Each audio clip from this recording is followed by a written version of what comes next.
valeur à oyo nzamba sala esomamaka te na mbongo. Tout est grâce, la biso, écoutez kino na kembo. Tout est grâce, ata eloko ya ofele esengaka critère. tout est grâce, sokozwi invitation ya mokonzi olatela mbai ya fetiye. tout est grâce, comme la fois dernière. Dans vos maisons, dans vos écrans, nous revoilà. Nous sommes là, Samuel Ndonga, dans le cadre de l'émission que la prépare. Nous revenons avec l'homme de Dieu, le pasteur Samy Ndonga, qui est passé la fois dernière avec le thème du vent sur le vent doctrinal. Aujourd'hui, il revient encore avec un autre terme très pertinent, un terme qui fait bouger encore ces temps de la fin. Alors ce thème, il est intitulé en lingala, Lipa ezangi nanda kuya lipa. Ça, c'est une révélation, c'est un réma que vous allez aujourd'hui découvrir. Quant à moi, je me présente, je suis le pasteur Trésor au Pango à Rotterdam. Je suis pasteur sur ce plateau. Je suis avec la servante de Dieu, Mama Bijunti, Mama Nzambi, qui est avec moi tout à l'heure. Vous aurez l'occasion de la saluer. Elle vous saluera aussi. Pour ne pas aller trop loin, je voulais encore dire merci à tous les internautes, tous ceux-là qui nous visitent sur notre site www.samyendongaministries.com. C'est là-bas que vous aurez l'intégralité de toutes les émissions, l'intégralité de tous les programmes. Samyen Ndonga Ministries, c'est un plateau qui vous apporte des news, du nouveau, des choses qui font bouger ces temps de la fin. En fait, Samyen Ndonga Ministries parle beaucoup plus du vent doctrinal, des choses que vous avez besoin d'écouter, besoin de connaître en ces temps de la fin, parce qu'il fait très sombre, il fait très soir, et nous vous apportons le pain de vie qui est la Bible. Alors c'est pour ça que notre émission est intitulée « Que la Bible parle ». Aujourd'hui, je ne voulais pas tarder, sans toutefois vous présenter l'homme du jour, l'homme de notre émission aujourd'hui, à la personne du pasteur Samy Ndonga. Bonjour Papa Samy. Bonjour Pasteur Trésor. Nous sommes encore heureux de vous retrouver sur notre plateau que la Bible parle. Comme la fois dernière, vous aviez vraiment fait bouger ces plateaux. Et nous croyons encore aujourd'hui que vous allez faire bouger le plateau sur le thème que vous avez apporté. Lipa ezangi nanda kuya lipa. Maman Bijou, bonjour. Bonjour Pasteur Trésor. Nous sommes encore là. Eh oui. Avec le pasteur Samy. Ah oui. Comme la fois dernière, c'était chaud. Oui. Et j'espère qu'aujourd'hui, tu es déjà préparé pour encore bombarder, parce qu'aujourd'hui, ce n'est que du bombardement. Parce que le peuple de Dieu a envoyé beaucoup de questions, beaucoup de suggestions par rapport au thème dernier. Alors, j'espère que l'homme de Dieu, le pasteur Samy, est préparé vraiment pour recevoir ces questions-là. Peuple de Dieu, ne prêtez pas attention à ma voix. Alors, Dieu va faire grâce. C'est l'essentiel que vous compreniez le message que Dieu a pour vous. Voilà, Papa Samy, nous voulons vous poser une question par rapport à ce que nous avons entendu la fois dernière. Nous avons eu des gens qui ont suggéré des questions sur Facebook de Samuel Ndonga, sur notre site et sur même encore nos propres emails. Nous avons reçu des questions, ça a vraiment bougé, parce qu'il y a des gens qui ont voulu savoir d'où vous est venu cet exemple des 150 €, du faux billet de 150 €, par exemple. Oui, merci. Je crois que sur cette inspiration, Amen. il y a des choses où la nature humaine pas ce qu'on explique. Il faut que l'inspiration soit toute naturelle. Voilà, Papa Batouni sur Réseau des Morts. La fois dernière, quand vous êtes passé ici, au Lobaki, que Réseau des Morts, ils ont raté. Que Batba Outa na Lifeloba, il y a un message, et que Batabita Bakufa, Balazar Bakufa, il y a un message en Zambété. Mais si vous avez est-ce que nous avons une grâce? Bon, qui n'a pas grâce. Est-ce que vous avez une grâce? Est-ce possible que Nzambe a utilisé pour multiplier la chance, l'occasion et le salut? Pour sauver Batum, il y a utiliser même les morts, parce qu'il sait qu'il attend. Les gens veulent tout écouter par des gens extraordinaires. Oui, merci. Na lubaki on déjà na nini oute koleka. Réponse ezalaki tout simplement soki bayoki Moïse cité na ba prophète baroyaka akuna. De lingoloba message ya côté ya évangélisation. Message de vie, la parole de Dieu est réservée na basakoli o baza vivant. Bato baza na bomoy.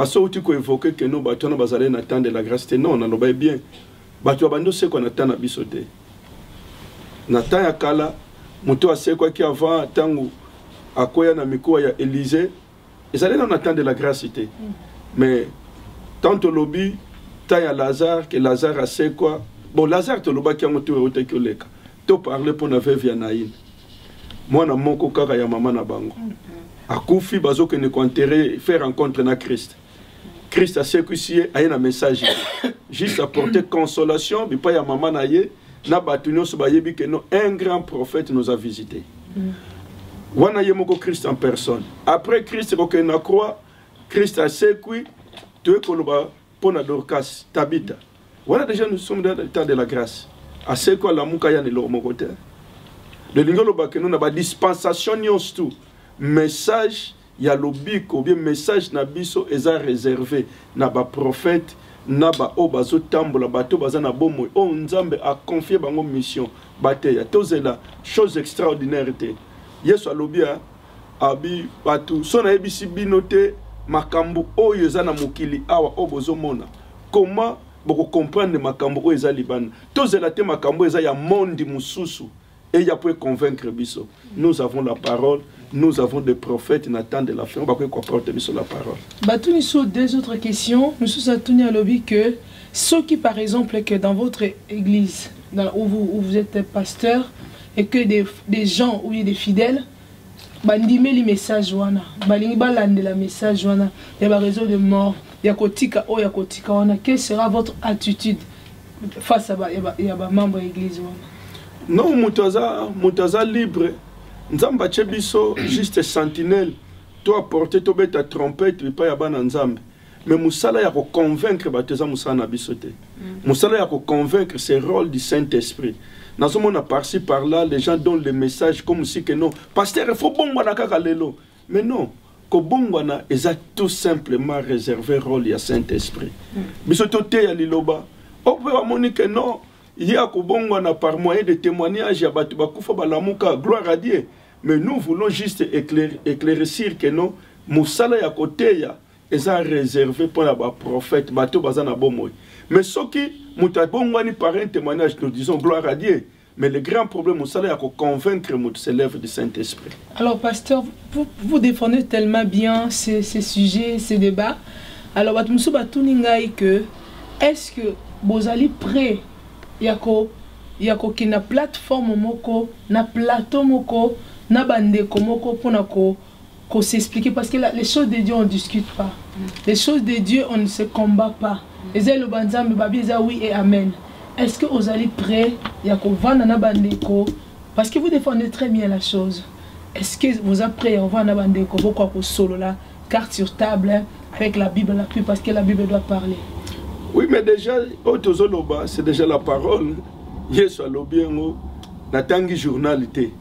Natangi Bible lobby que non soki bayoki Moïse était na ba prophète baroyaka bipai riche akendaki so mutazana pensé au contraire qu'il donne après sa version aye oya monique non il faut réseau de mort ezala pour Christ les encourager il faut tout ça la réseau de mort il donne ba principe naye mais apôtre Paul a lobby que non tu éviter ba débat ou eza vain ba débat ou eza nino mais ce que ça est loko pour aimer ma éclaircissement pour bananzambe rôle tozana ngo que nos peuples de bazala édifier to sonner trompette pour tozana attendre la fin batu babunga te mais toya na plateau te pour ba ça nani alongi nani akoyi pour Christ a se diviser te pour on comme nani azaya Apollos nani azaya Paul.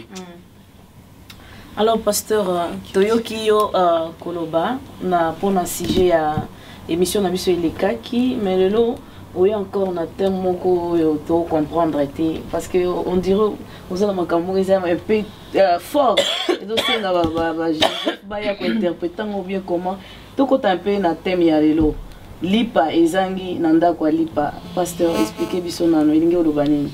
Oui merci maman Bijou moni ta autozali eza problème na yebisaki bande ko na lobi que non eza grave lipa ezangi na ndako ya lipa siko tokokuta lipa ngo wapi eza message onkolo ameki koloba na ngai na premier lelo nazali na makanisi ebele ya koloba nini na plateau oyo mais na mwa temps ya mabondeli kozala na présence ya Nzambe omoni elo toza nango problème lelo eza problème ke no Nzambe apesa biso lipa na biso mokolo na mokolo po Nzambe apia bana nema pelala te yango moni même atamane ezali na désert soki ekiti lelo boli yango lelo ka bareserva ka portion moko mpo ya kolakisa biso ke Christ aza mani caché mais ndi opene ezala réservé mpo bato balia soki ekiti lelo fo elia malelo yango nazoyebisa basali na Nzambe botia opesa bana Nzambe biloko elala batia opesa bana Nzambe biloko balala baluki mwa moke na internet baye nango bamemango yango na lelo toye toloba tofonga na livre ya Rite chapitre 1er premier verset, tina deuxième verset.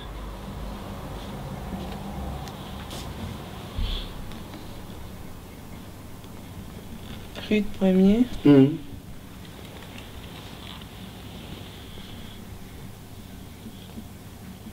Donc aujourd'hui c'est aussi grave encore avec le pasteur. Rite premier, quel verset? Premier verset jusqu'à deuxième verset. Deuxième. Oui, premier jusqu'à deuxième verset. Ok, j'ai lu au nom de Jésus, Rite 1, le verset 1 à 2. La Bible me dit ceci. Amen. Au temps de Jésus, il y eut une famine dans le pays. Un homme de Bethléem de Juda partit avec sa femme, ses 2 fils, pour faire un séjour dans le pays des Moab. Le nom de cet homme était Elimelech. Celui de sa femme Naomi et ses 2 fils s'appelaient Machlon et Niclon. Ils étaient Éphratiens de Bethléem de Juda, arrivés au pays de Moab, ils y fixèrent leur demeure. Amen. Oui, awa, toujours mon histoire, il y a toute une famille. Balobi, Nataya Bajij, il y avait une famine dans le pays. Mais problème ango, famine ango, eye na Bethléem. Nzoka Bethléem, eza ville ya lipa. Bethléem, eza ndaku ya lipa. Bipai oyo batu, il fallait bakuta nourriture. Bipai oyo batu, il fallait bakuta abondance. Mais il se trouvait que nos famines est frappée na Bethléem. Babita oyo mboka oyo, bango bazale babita ya Bethléem. Ville ya abondance. Ville ya lipa. Mais si qu'on famine, balobi atangabie balobi que non, du temps de Jésus, il y a une famine dans le pays. Pays angoni na Bethléem. Bethléem, o babengi ville ya lipa, mais nzala ekoti kuna. Sokande, soki nzala ekoti, siko imagine, ville ya lipa, ville ya abondance nzala ekoti, bipa ni batu bakuta so lipa. Lelo, mokilezo leka na grand crise. Bipai o batu ba kontaki ke no ba kokuta lipa. Pai batu ba kontaki ke no aweza ville ya lipa, mais malheureusement lipa ezati na mbokango.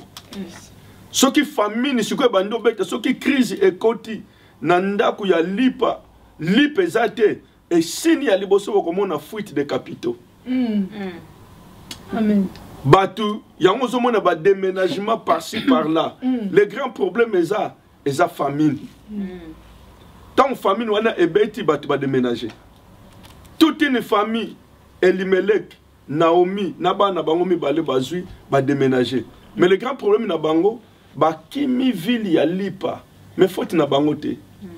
Problème eza que pour na ville ya lipa ezate. Lelo eza na batebele ba construire ba église. Ba sali bandaku oyo il fallait ezala bi place ya lipa. Batu baye mais batu bakuti lipa te. Tant batu bakuti lipa te batu baza obligé que no ba bima ba déménager. Mais tant batu ango ba bimi pe malheureusement ba sali choix mabe. Batiki ville ya lipa po ba ke na pays d'inceste. Là c'est un grand problème.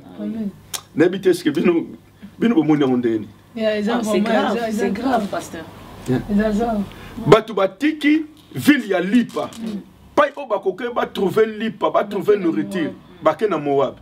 Moab sikoyo eza ville ya inceste. Donc makambo au contraire donc peuple à côté sur na danger. Mais problème ezanini. Le grand problème lelo nazo lobela lipa ezangi na ndako ya lipa. Voilà chers internautes, Le thème que nous partageons aujourd'hui, c'est Lipa Ezangi Nandakwa Lipa en français veut dire le pain manque dans la maison du pain. C'est notre pasteur évangéliste, pasteur Sami Ndonga, qui est le directeur de notre site. Il est venu avec un thème que je vous invite, je vous exhorte à prendre place sur un fauteuil, sur une chaise, avec votre Bible et votre cahier, écrivez parce que sûrement vous aurez quelque chose à noter, quelque chose de nouveau, parce que lui sûrement il a du pain. Que Dieu vous bénisse. Nous continuons avec pasteur.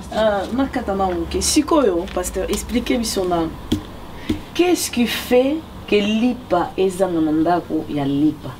Ni nezo sala que Lipa ezanga nandako ya Lipa. Omoni ezana makambo ebele ezozanga lelo. Je pense que navant doctrinal oyoyo Navant doctrinal oyo tozolinga toloba l'essentiel. Parce que Lipa na yikoloba que non Bethléem ville de pain. Na souligné que non ba église lelo ekoke ko la représenter lokola Bethléem. Ndako oyo il fallait ezala ndako na mesure ya ko porter le pain. Ba yikokuta crise. Ba yikokuta famine na kati église. Sikoyo crise yango eloni ne sali que non Lipa ezanga. Et loko esali ke Lipa ezanga po batu batiki oyaza Lipa ya bomba. Elema ou bien mutu oyaza Lipa. Siko soki bazangi mutu yemoko aza Lipa ba ozongo wapi. Yango na église soki e perdre Christ Lipa zate. Siko pasteur. Tout ça nan poui. Tomoni Naomi avec son mari, ses enfants au batiki Mboka ya Lipa, qui se retrouvé na Moab, où il y a un pays d'inceste. C'est quoi le pasteur? Moab, il y a tant d'habitude de les années. Oui, le grand problème, que Moab, il y a tant d'habitude boye, tout le monde a terme clair que non, batik église, bakena mukili. Batik église, bakena mukili. Sikoyo. Est-ce que, parce que papa Zela, est-ce que bah message mon sous humanité par exemple bah réseau bah mort et cause appelle Moab. Bon wana ezana ba responsabilité partagée parce que les gens qui insistent de cela que partie positive ezali les gens parlent de la repentance. C'est un message capital du royaume. Repentez-vous car le royaume de Dieu est proche. Partie positive nango ezali mais partie négative nango eza que nous prêchons la grâce mélangée avec la loi. Ngolo etikali ngolo lo etikali loi. Amen. Alors awa na Matthieu 6:33 kuna soko tangi bibelobi toluka vraiment le royaume des cieux. Mais les bandeli Jésus a dit quand vous prierez boye notre Père qui est aux cieux, que ton nom soit sanctifié, que ton règne vienne. Donne-nous aujourd'hui notre pain quotidien. Le pain quotidien, nous tapons sa kango nzambe, nous tapons sa kango ezabatu. Pour l'autre, comment on mona, pourquoi l'ipezang na katia ndako lipa. Nam tazang si lipa, pour nous taper sa kango l'ipezang nzambe. Est-ce que l'ipezang ndengeni? Oui, l'ipezang parce que nzambe, ebi nzamba za nzamba principe. Ezana batu o baza canal. Oh, il fallait bazwa lipa pour servir bana. Oh, même il tozonga pasteur Christ azuma papa mboliango mais fallait pas ça on pas disciple ba kabola. Donc nzambe na principe ne c'est lui yemuta nzamba zane na mapa. Nzamba zana mapa mais batunde bazwa bipa ya nzambe nde bango butu bazangi. Siko nzamba zana besoin ba vase o baza disponible. Bato oya bengi. Et même matin na ministère pasteur bato yo ba yoka vient banka pe mutu ba yoka ko kende. Amen. Siko zana bato belé ba keyi sans que ba yoka ke no ba ya. Siko bato wana nde nzamba zane na lipa, nzamba zane na provision, mais apé sango bipa ya nani pour aller sabana na ye. Mais pasteur, et ça le contraire. Parce que au bolobi que nzamba zana lipa, mazomona mutute apé sa mapa on a pour à partager ma pendant la banzame mais pasteur c'est le contraire parce que aujourd'hui on voit tant de pasteurs, tant des évangélistes, tant des églises. Comment expliquer que nzambe azanga mutu wa opé sa mapa tant que tous monde ba serviteur baton de belé surtout na Rotterdam, na Hollande, partout en Europe. Ah lobby bien baton de belé. Zoka yesu yemonka lobby kete bosenga bipa ya tata atinda ba serviteur elangeza munene basali bazamuke siko oba kome belé wana yango fo to mituna po mukolo elanga alobi bosenga bipai ya tata atinda basali po elanga eza munene basali baza muke siko oya ebele wana bakoti bauti wapi bauti wapi c'est la réponse mais maman bijou bato fo boye bisabiso que no polobi que no baza ebele siko nga nazongi na parole po toza na plateau que la Bible parle maître ya moisson alobi bosenga bipai ya tata atinda basali po elangeza munene basali baza muke biso nde tomoni ke basali baza ebele mais maître ya moisson amoni ke basali baza muke mais bapanga na tuna boy yeso zo babiso que la nature vous enseigne, OK? Ezana makambo susu tozo exemple nango na nature toye nango pe na bonzambe to monde pe ke sungi toza na poto toyebi ke ba maman na week-end boya profiter pour temps exact samedi lundi mardi ake musa peut-être ramasser les belés samedi ake sombi 10 chassa mapa aboaki 9 na congélateur atiki moko likolo na po bana balia chaque jour akobi ça sachet moko na tongo atie lipa et se décongeler après à ça la bana balia tout le monde a bana balia appelle lipango ba mi on peut na classe et puis on peut maladité pour tout congélateur et conservera bien. Alors si aujourd'hui Moussa moi nanda moko moté moko azui map à conserver on a quatre congélateur eza nango ya kolala mais eza nango na congélateur et que alesi yango bana nzambe anomalie eza wapi mabe eza wapi apesi bana nzambe biloko ya kolala do fufu lala pomoni ozolo bango lipa omoni makambo nzambe c'est la révélation et puis révélation so eza na kati ya muté sala mabe et puis ça na bilo mususu tant yesu azolo ba notre pain quotidien donne-nous aujourd'hui pesa biso ya lelo chaque jour a sa peine donc nzambe azana makambo ya lelo o ya lobi eza réservé pour nzambe parce que ndento vandiawa après minute moko après 2 minutes ou bien après émission oyo so to bi que no passer to kuta na après émission to basu qui dit élevé pour après minute oyo Christ akope ko surprendre biso ya jubiso to kei yangwana donc ko bomba lipa to confondre tina ba kambo to chaka na magnetron yango zo mona ba église belé comme na ba problème bana nzambe belé ba comme na ba problème pourquoi mutazui révélation mais ça peut révélation pour révélation ko bomba ngote pour révélation ganga na kati ya mutu révélation tika mutu kimate et bien la Bible zoloba boko ba sakola zoloba maloba na yo eza lokola moto na kati na ngata lina kanga monoko ezoko na kokate révélation so eza na kati na yo se fo bima oyo zo bomba na pour chauffer na magnetron ce qui nzambe na biso d'ailleurs mon va le fait dévorer toi na besoin de chauffer révélation te amen.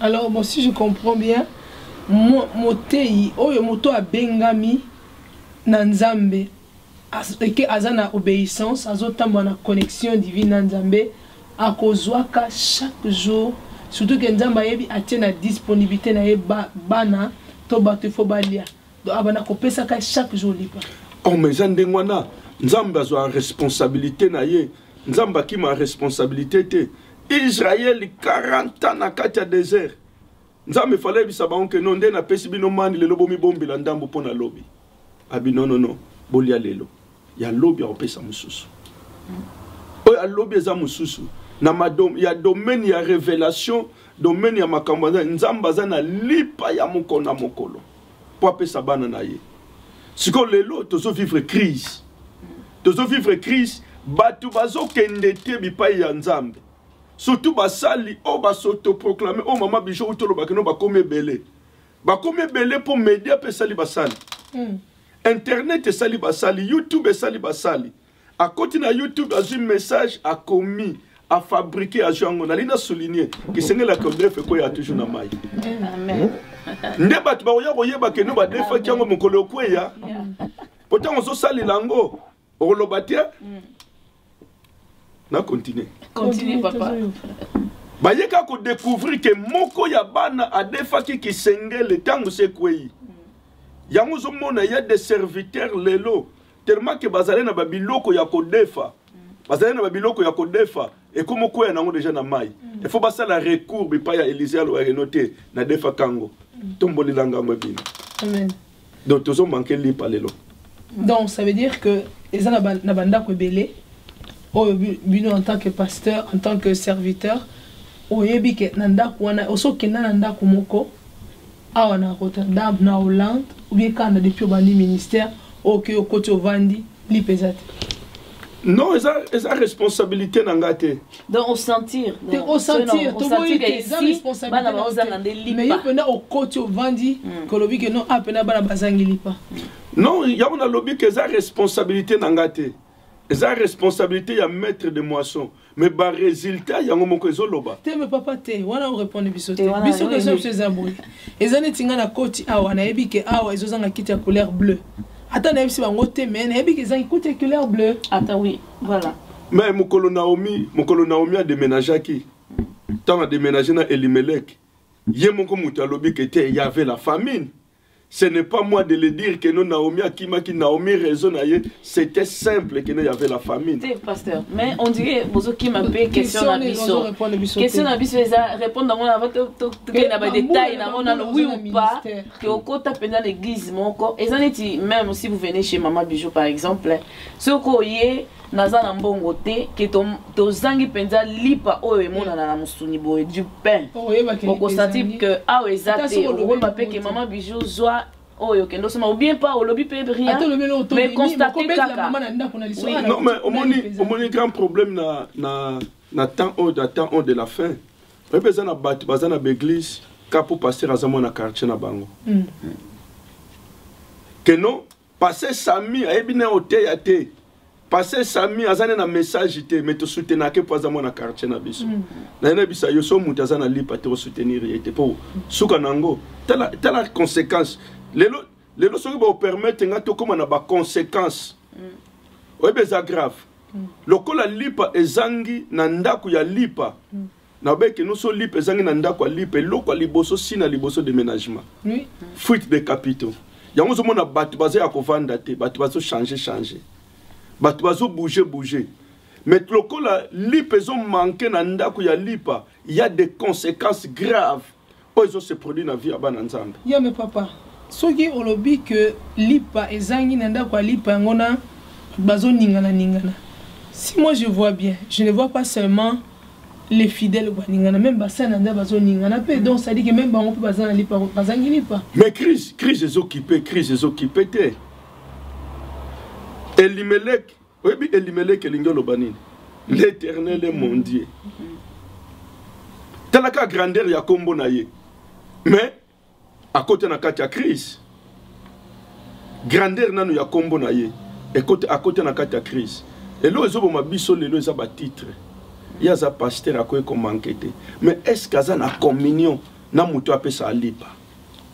Est-ce que Zana boyokani na muto apesa lipa? Est-ce que muto apesa ka lipa? Ayebi pena kaza serviteur digne. Oya ko pesa ye mapa comme si la bana na ye. Yango no moni lelo ko ninga nezali na ba pasteur na bandim parce que lipa ezo zanga nanda kwa lipa. Mais papa pasteur, question mo ko yelinga non pardon. Si ko to mon déménagement kaka ya muta longwa pays en pays te, mais tout le monde appelle des déménagements des églises en église. Donc allons une église oyo à déménager na ye à kena une église et ça toujours fait par rapport il y a des zangaye peut-être moi boulanger moko oya ko sungaye ou bien mutu moko beta ka farine ou bien mutu moko sopaka levure tellement zo sa penyo so ye moko yango na peut-être zo mona pende ni ko sa pe ma pango tetina ere ko kapé sa bana te yaza na responsabilité ya ko sala te eza na mutu moko o sa sala yo kende ka ko zo pe sa bato eza na besoin te mutu ya obakisi lo farine eza na besoin de yo zalande na relation na mutu sala mapa omoni mutu neteli crise na kati ya mboka bato tu bazo kufa nzala même korbo ya otiki le livre oui, bateau Nzamba yebi, il utilise tous les moyens pour lutter comme il a bango. Na répondre question. Mais ceux qui n'est que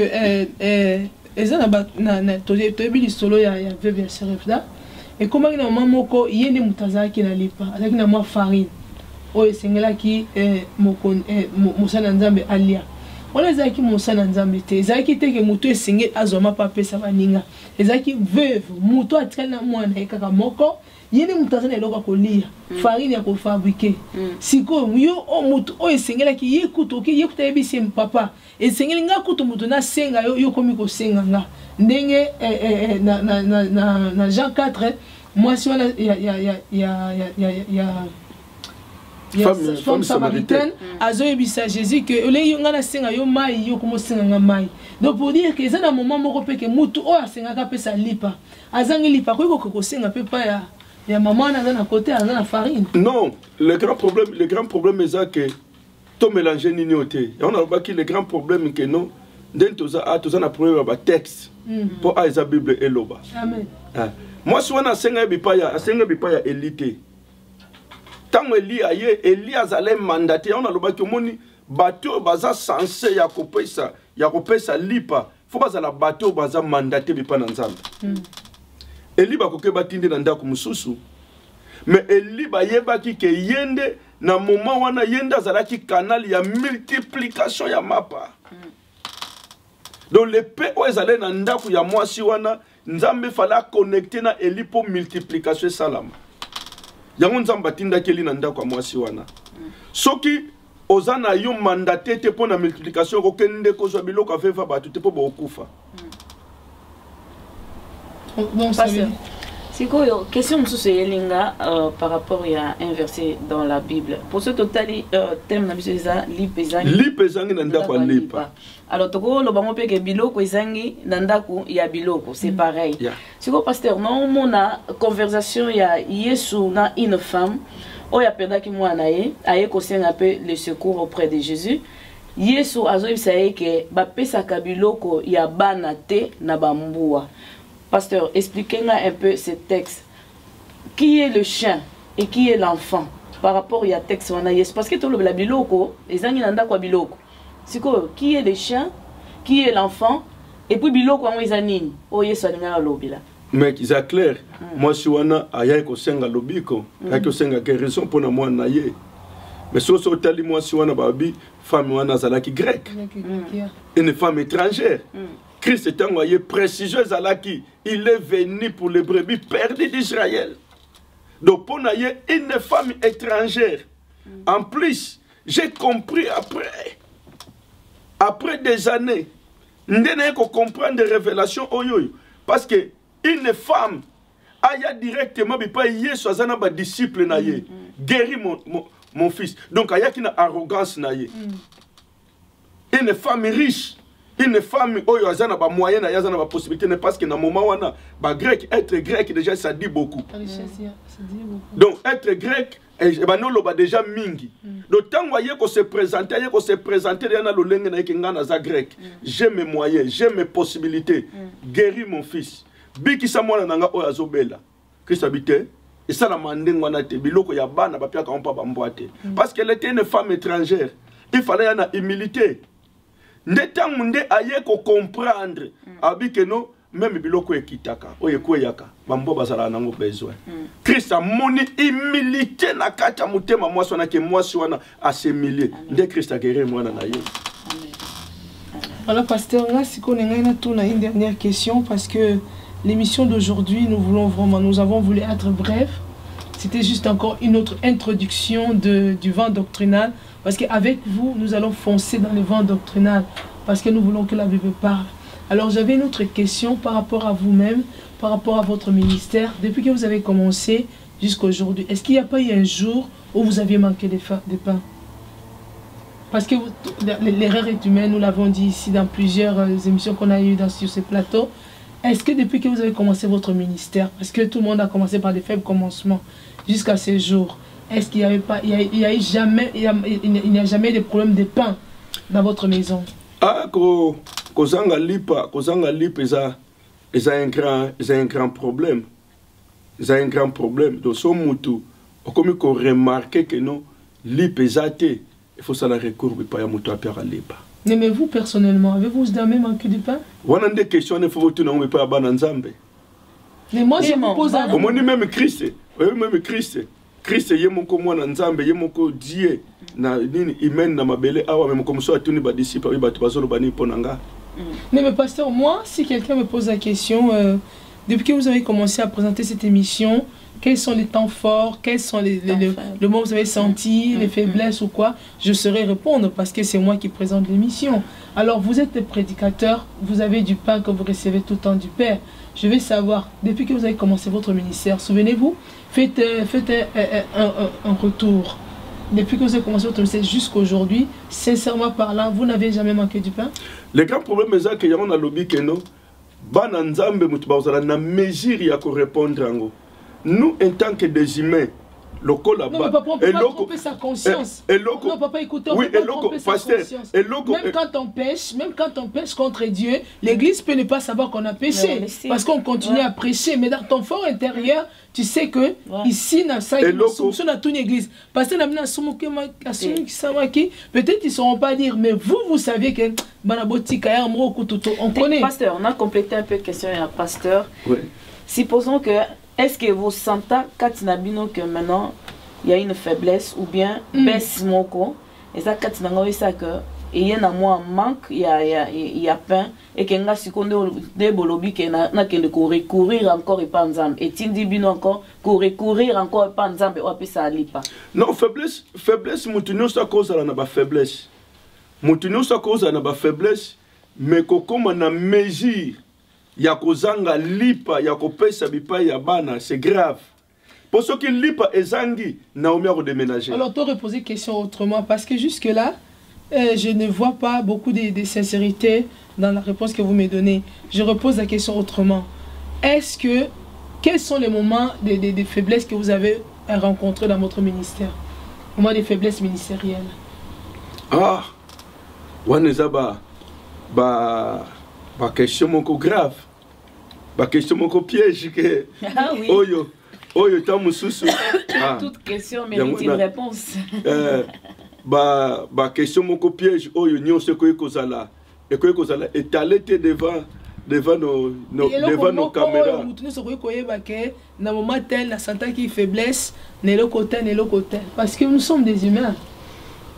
Bon, par moment mususu potoko komona que non toza faible parce que nous aimons que non nzamba loba moment nyonso.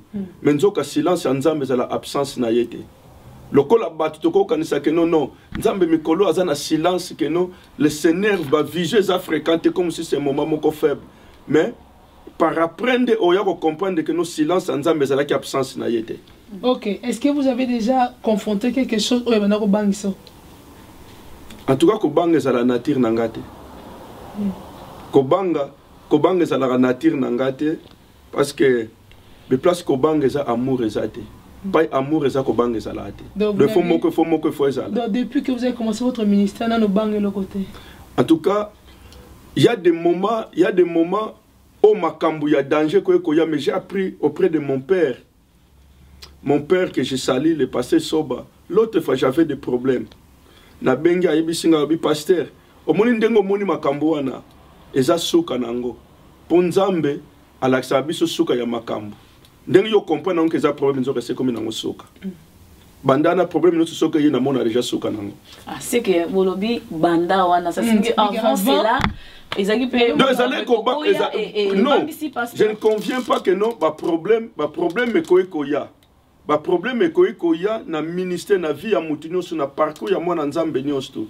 Il y a des problèmes ekoya. Pasteur m'a posé les questions. Est-ce que kobanga ya on a bi kobanga za la pena nature nanga ba kobanga kutu penza te mais ben inquiétude moko na depuis bana ministère parce que quand oui ekoki ko manquer ekoki ko manquer les inquiétudes ekoki ko ya mais ce qui inquiétude ye il faut tout ça là toujours recours pas ya muto apia lipa sikoyo na kati ya Hollande awa tomoni que ba église za ko bota lokola ba champignon bo ba na tongo kaka ya sali o bolamki na tongo o ya salaki bobani o ya salaki toyebi bien que soki mutu ami bengi azoli papa te parce que ami bengi nzamba pesa kama pa na bato o ya bengaki siko lolenge batu pe biso pe batu so toyoki moi eloko moko eboti sika ndenge utai ko évoquer tout à l'heure to kenembango parce que za mon quartier aza vie na ngai to vana ne centre moko zali seme ki nanga biso na peto sopani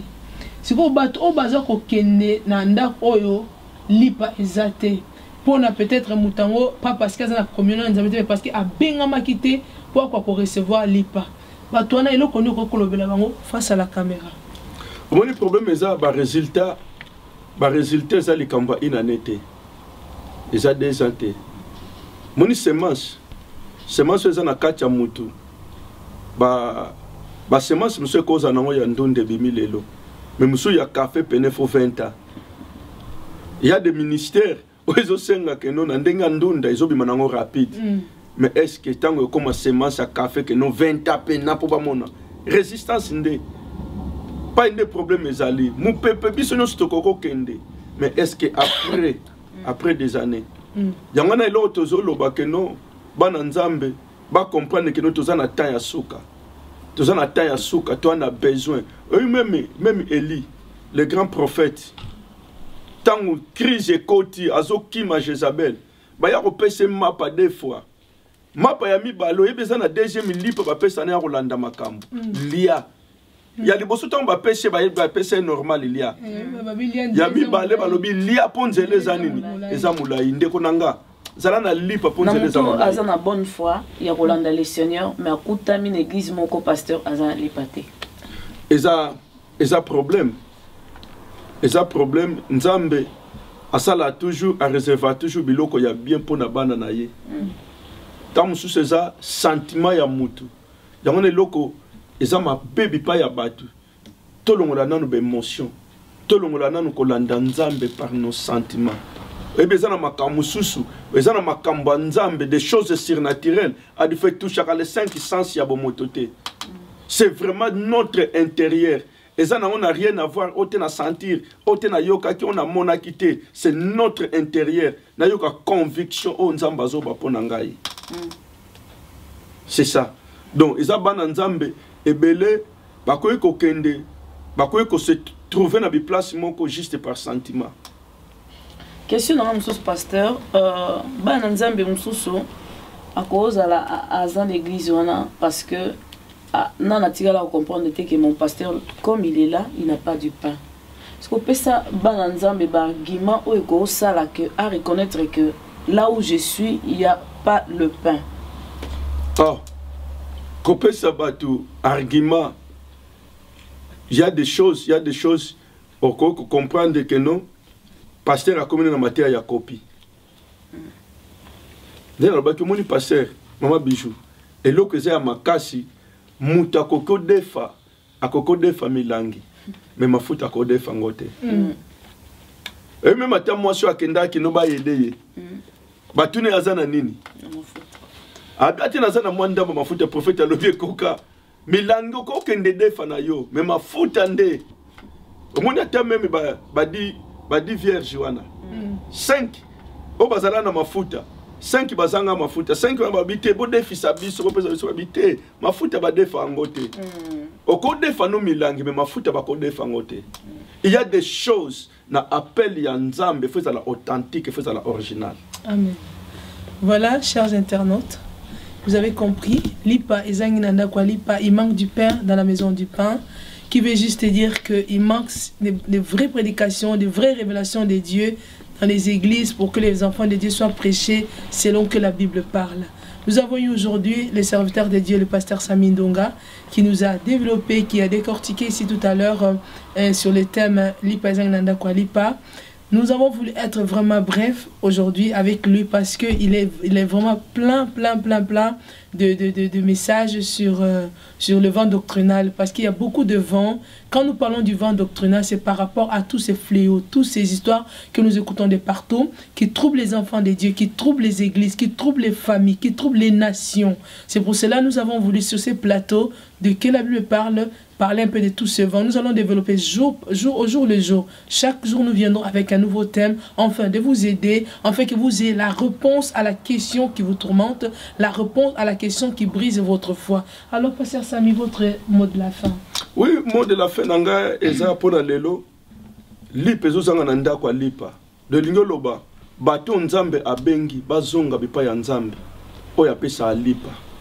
Po bana nzambe bazolela, tika kopesa bana nzambe ba copie tika kopesa bana nzambe biloko elala tika kopesa bana nzambe biloko to lokoti luka lipa original o nzambe apesaka po bana nzambe bana besoin po soki bana nzambe lipa ezate fuite de capitaux ezoya kato moni déménagement kaka physique ité il y a des déménagements spirituels on azolinga keno totika na makambo na biso ya molimo keno batu ba changer kaka physique maté mais il y a des fuites de capitaux et spirituels batu batiki nzambe batu batiki lelo l'église babimi na mukili po be place batu kana ekeno to retrouver kimia to retrouver nourriture na kati église batu bazio angote na bano solo la na famille moko hollandaise surtout bi batu balingi lisusu nzambe talobi non batu balingi lisusu église ité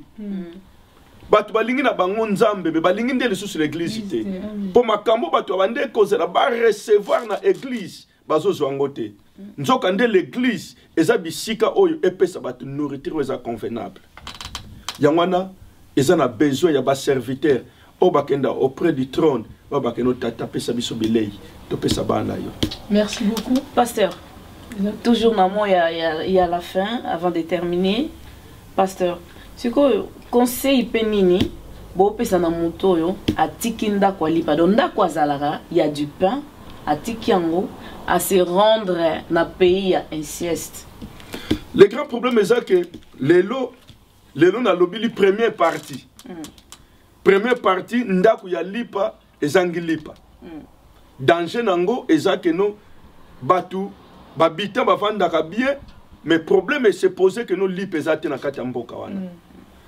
Tant lipa ezangi sikoyo nde deuxième problème eza fuite de capitaux. Batu bakimi mais pas batu on peut bakimi bakekuta na ba problème. Yango nde tant na kozonga nde na ya koloba ba conséquences ya kotika ville ya lipa pokende na Moab. Voilà. Donc ma question n'est pas répondue. Question a répondu te pona kozonga awa tolinto kende malembe le to lobili keno ba église bi place oyo mapa il fallait zala mapa ezate bana ba bibili banda. Na bombi question nanga na bombi. Question na yo c'est rapporté ah oui. Comment tu trouves ces messages de Lip? C'est très bien, j'ai vraiment aimé. Comme vous voyez, c'est mon papa, donc ici je mange très bien. Alors, félicitations, je te vois en bonne santé. Ah oui. Alors, que Dieu vous bénisse pour la bonne cuisine que vous avez. Voilà. Merci. Nous sommes à la fin. C'était le pain. Nous avons du pain ici sur ce plateau. C'est pour cela, chaque fois, nous sommes là avec vous. Il y aura toujours du pain, il y aura toujours quelque chose à manger. Mais nous vous attendons parce qu'il y a beaucoup de la nourriture, mais il y a peu d'invités. Il y a peu de gens qui veulent manger. Comme Jésus avait dit, j'ai fait une grande fête, mais ceux-là qui étaient dignes de venir à la fête ne sont pas venus. Appelez-moi même ceux-là qui sont dehors, mettez-les des vêtements. Nous voulons, nous vous considérons. Nous avons dit depuis le début de notre émission, de notre site samiendongaministry.com que c'est vous, notre VIP. Pourquoi vous êtes notre VIP? Parce que vous êtes si important pour nous. Nous voulons répondre aux questions, vous aider à comprendre des choses que vous ne pouvez pas avoir la mesure de venir sur le média. Nous allons poser cela pour vous. Que Dieu vous bénisse dans vos maisons. Que Dieu bénisse notre directeur artistique à la personne du diacre Gégé Pangé, notre coordinateur Papa Pagui. Que Dieu bénisse aussi notre caméraman, le frère Gabriel Bizinga. Toute l'église Colonne de la Vérité, l'église Corps du Christ. Que Dieu bénisse aussi notre chef de marketing, Maman Sandy, et qui bénisse aussi Maman Véro qui nous a envoyé vraiment qui nous a fait de la restauration aujourd'hui. Que Dieu bénisse tous les peuples de Dieu, toute l'équipe Samien Donga Ministry. Que Dieu bénisse aussi Madame Pangé aussi. Que Dieu bénisse aussi la sœur Sandy, toute l'équipe de qui la vie de parle. La prochaine, à très bientôt. Au revoir. Olamu na Yesu eza esengi makasi teo mawala nzambe eza koma mosantu eza okota na sande eza